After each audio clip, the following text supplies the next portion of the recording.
Good day, my friends. My name is Tracy Repchuk, and I'm the host of ReachMillions TV, an entrepreneurial lifestyle and learning channel where I educate and introduce you to some of the greatest powerhouses in their fields.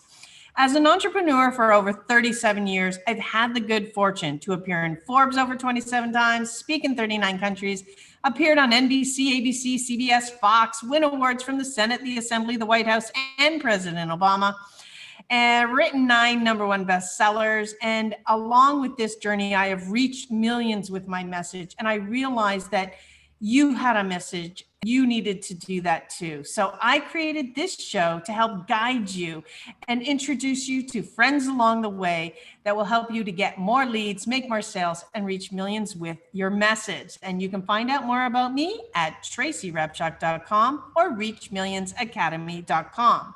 Now, today I am joined by the amazing Diane Curley, who is a registered nurse by profession and now serves at the intersection of leadership and service, providing expert clinical education, compassionate healthcare, and professional oversight and supervision to ensure quality and safety in healthcare and the community. And I can tell you, as somebody who is caring for her older parents up here, it is so important to have the right guidance and connections when it comes to healthcare. So welcome, Diane, to the show.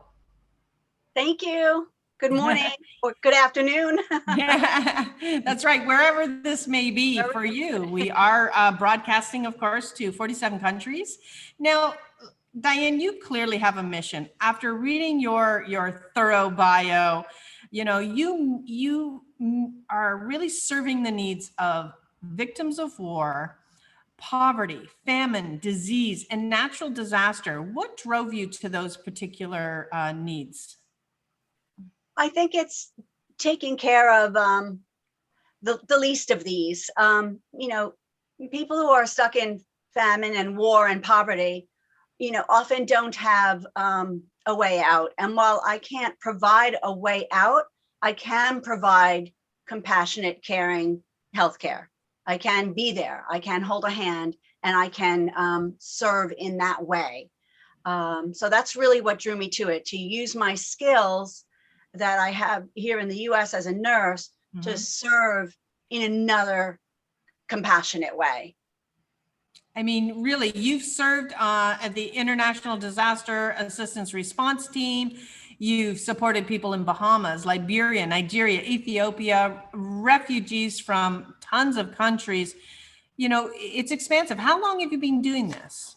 About 10 years. Wow. And and that's the thing. I haven't been doing it since I'm in my 20s and 30s. That was when I was ramping up my career. That's when I was raising my family, paying the bills kind of thing. And but there's a time in your life, there's a season for change, and there's a season for giving back. And I'm in that season now, and I'm really grateful for that.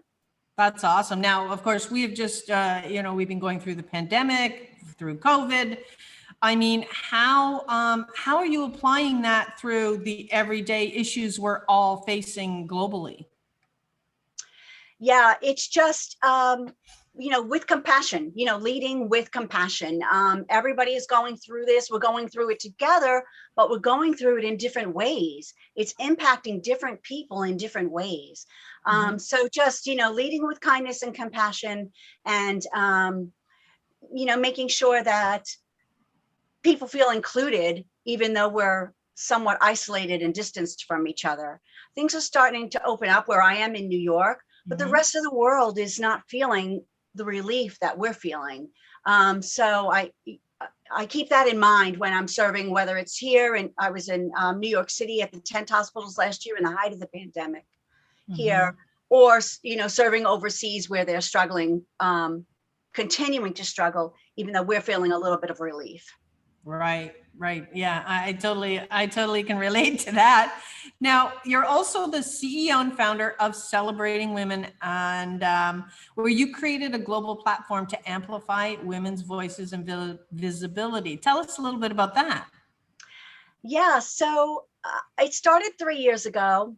It started as a little project, and I decided one day after being on the internet, and I'm constantly on, all the social media channels, and the narrative was just pretty negative surrounding women, and other people were telling our stories, and putting their spin on it and their narrative. And I felt like, you know what, as women, we need to be heard. We need to share our own stories. We don't need somebody else to tell it for us, put their spin on it, and plaster it all over social media. So this way, I asked the same 4 questions of all the women, but the responses are so vastly different and so deeply different and so personal for that woman. And then I share it on my blog, and then also 7 different social media platforms to, raise the women's voices and visibility, and let us tell our own stories. Well, this is the reason too that I am so in love with Be Connected and the Live in the Hive platform, which is where we are right now, is it gives women a chance to create unlimited shows, say what they need to say, get their mission, vision, and purpose out there.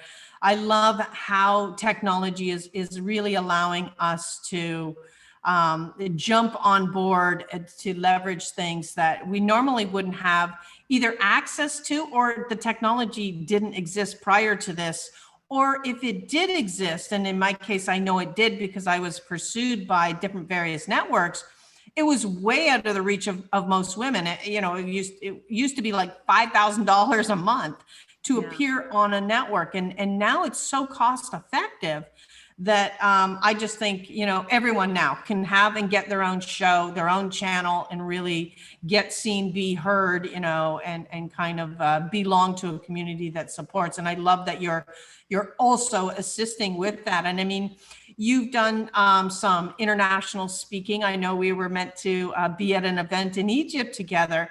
Talk a little bit about your speaking. Yeah, well, it's funny because I really consider myself a writer. I write the stories of the women and I publish them. But I thought another way to get the message out, to get the women's messages out and have their stories be heard, was to speak about it, speak about women's empowerment. So I started, it's been joyful. It's something, it was out of my comfort zone. But when you want to impact change, you need to be a little uncomfortable, and move forward and do it. And so, and again, there I was met with, a very supportive group of women, and it was a beautiful event. And I'm hoping to do that more speaking engagements, get the word out about celebrating women, get lifting each other, women's empowerment. It's vital now. And again, one of the reasons was important to speak in Egypt is that is a country that is changing. Women's voices are starting to, be heard. There's very, very powerful women in Egypt, and there's the everyday woman in Egypt. And I thought, the women that had the power in Egypt, what a great opportunity they gave other women to use their voices and come together. And it was just right up my alley. And I just totally enjoyed the speaking part of it, except, the little uncomfortableness of it. But again, you want to impact change, you got to get out there, and you got to be seen, and you got to be heard. And I'm hoping that Celebrating Women does that for women as well. That's awesome. And I agree, in my Reach Millions kind of academy, I talk about the 4 elements, right? Internet and social media, books, and authorship. Of course, speaking is hugely there, as is television. And what I found definitely that I really love about the speaking part is you're in front, you're engaging, you're active, you're connected, and you're looking directly into, people's eyes. You can see the change from when they came in to when they leave to when you carry that message so effectively, it's one of the beautiful parts. And the other thing you mentioned, which I completely agree with, is you have to live outside of your comfort zone. That is where dreams are made, right? That you constantly, people think I'm a natural salesperson. They think I'm a natural speaker. All of this is outside of my comfort zone. I am a technology geek who was meant to be a programmer in the back end, right? And I have found though, and it was the day that I went outside of that comfort zone and the day I started to move forward into what we'll call the spotlight is when things changed, is when the message started to go out there. So again, if any listeners are out there thinking, oh, sure, it's easy for you. No, it's not. Okay. I somehow make it look natural. Yeah. Yeah. Yeah. But when you're just being yourself, that's what I try mostly to do, is just be myself. Yeah. I am who I am. I'm a nurse. Mm-hmm. That's, who I am at my core. But I am also, a woman. And I think when women get up and speak and women get up and show up, that not only heals yourself, mm-hmm.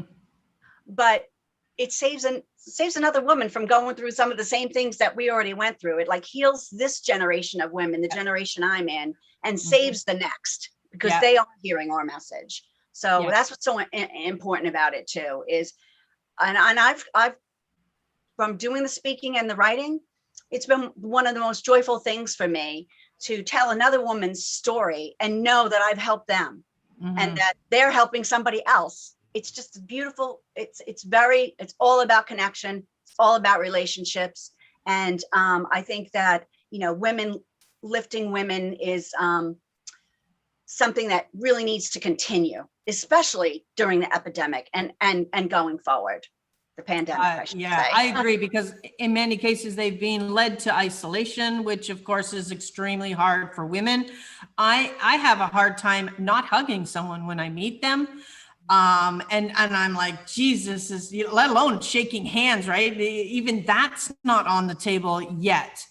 And because I am a physical contact person, it's again, and I think, as you said, we have to, when you're authentic, when you're yourself on stage and the same person off, speaking is super simple from that perspective. Yeah. And like you said too, we need to engage women globally. When I was part of the opening ceremonies as a keynote for the first women's business center in Kuwait. And it was the first time a woman could ever be an entrepreneur. That was a mind-changing experience for me, as I realized the benefits. I started a software company at the age of 19. We have people now at the age of 8 starting, $1 million empires based on the opportunities that we have here. It's just so important. And I know that one of your beliefs is every woman is a role model. Yes. So give a couple examples of people that you've worked with or helped, both big and small. Yeah.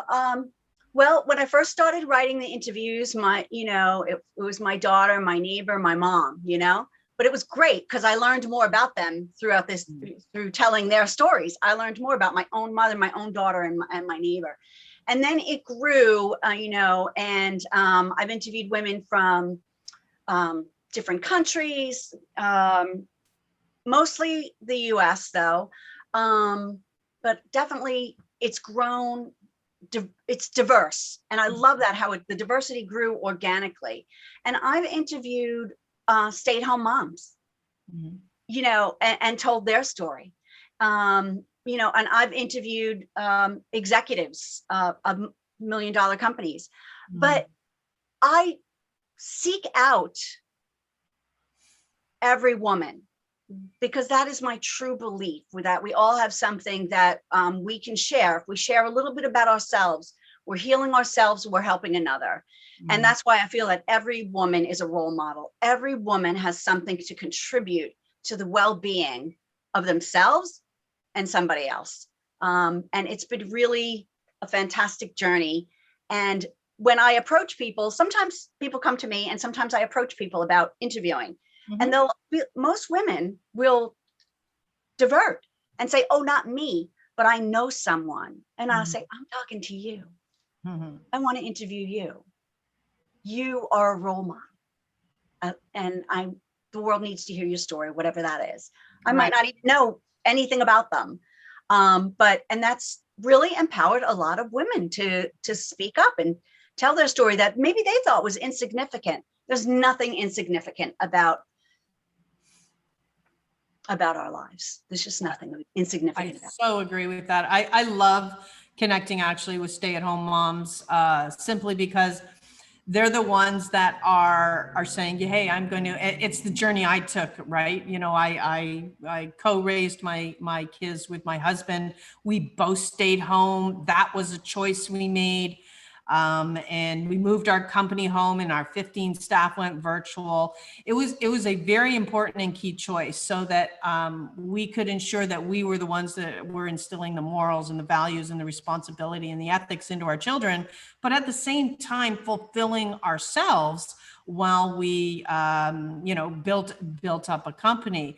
Now you talk about these 4 questions. What's an example of one of them? Well, the very first question is, describe what you do without using labels or titles. Right.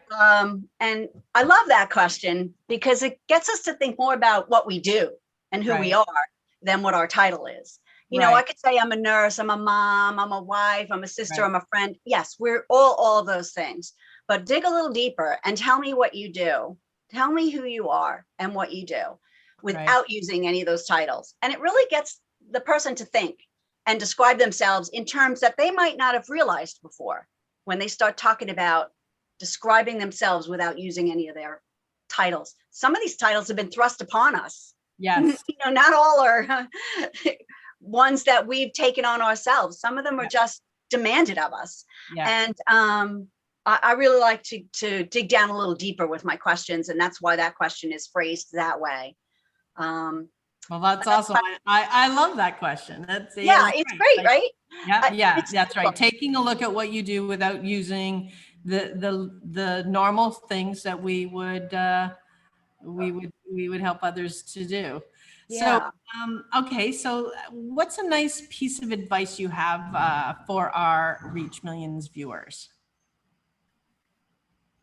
You know, it's really just to be kind, you know, and lead with compassion all the time, Mhm. not just during this pandemic.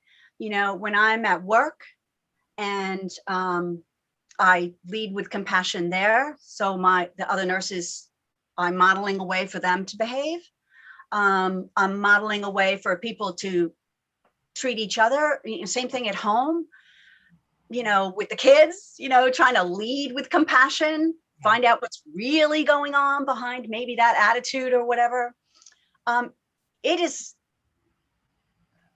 not difficult, Mhm. but we need more of it. We need more people to lead with kindness and compassion. And that would be my advice. I I mean, that's not weakness, that's Yeah. strength.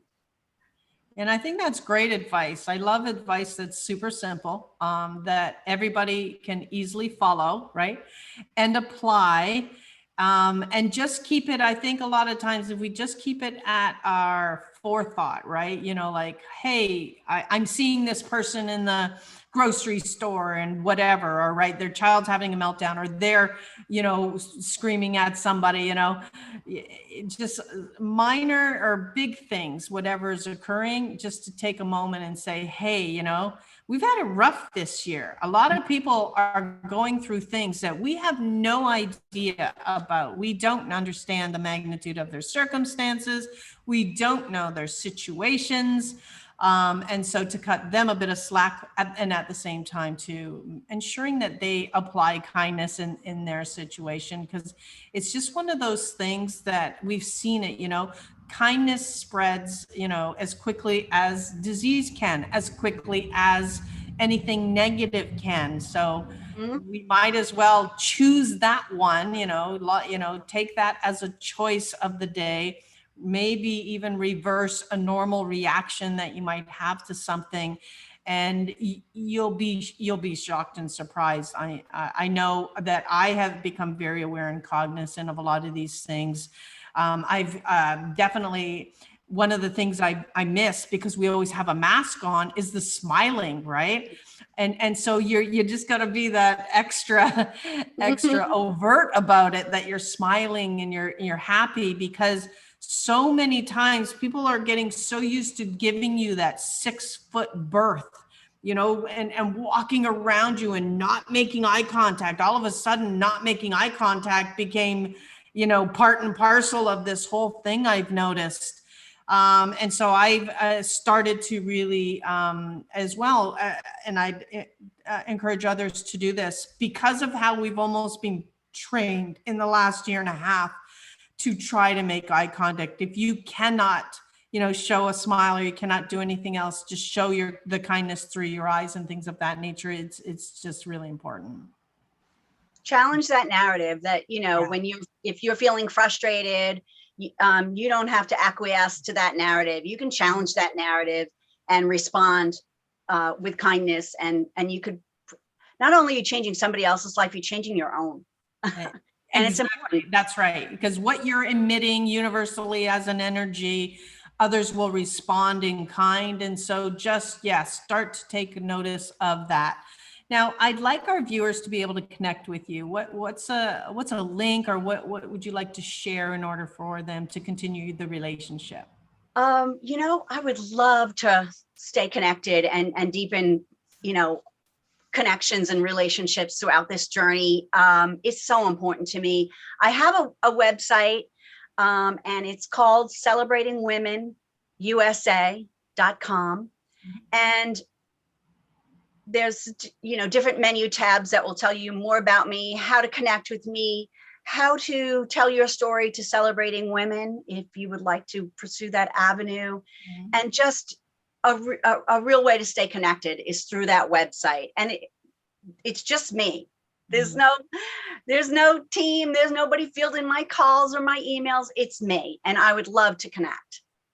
Well, I love that. Thank you so much, Diane. And I want you viewers out there to be sure to connect with Diane Curley, and then stay tuned to this channel for more exciting episodes here on the Live in the Hive broadcast network.